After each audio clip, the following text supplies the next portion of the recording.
Ayan, dito ulit kami sa Palomok. Yun pa lang sa kapitbahay na sa harap ng lot 6. Nagpagawa din sila ng balloons. Ang Kulivi din yung gumawa ng balloon ngayon. Kasi building daw itatayo dyan. Kaya may balloon. Oo. Yan yung sabi ng Kulivi kanina. Yan yung Ate May. Yan yung yung harap ng lot 6 mismo. Tapos kita mo yung mga nakalinya na yan. Mga lemongrass yan. Nilinya ni Mama para siya, samuhon. Para parang may samuhon. Diba?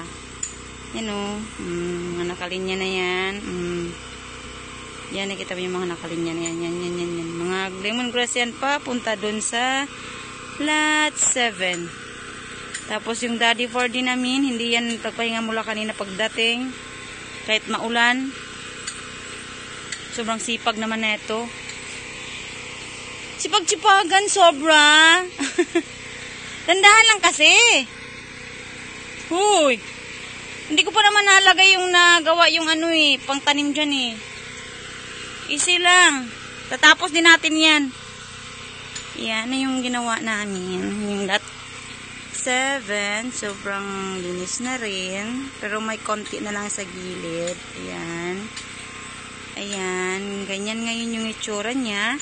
Tapos dito, yung mga kamote na yan, sa October na daw yan ni Mama, i-harvest para may mga laman pa makukuha. Pero nilinis na nila yung wala na yung mga damo.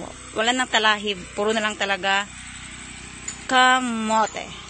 Tapos, yan yung kot. Ayan siya. Ayan. Yan yung update for today. Tutulungan muna ako kay Daddy 4D. Itatanim ko si Pandakake. Ayan si Pandakake. Itatanim ko. Tatanim. Ayan yung daddy namin. Kasi yung minona, tulog. Dinalan ko siya ng duyan. Si Mother, katabi.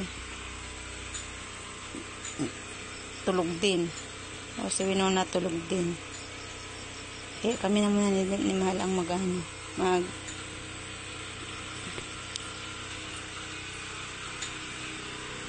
bubungkal. Ayan. Send ko sa'yo to para hindi masyadong mahaba. Stop ko na.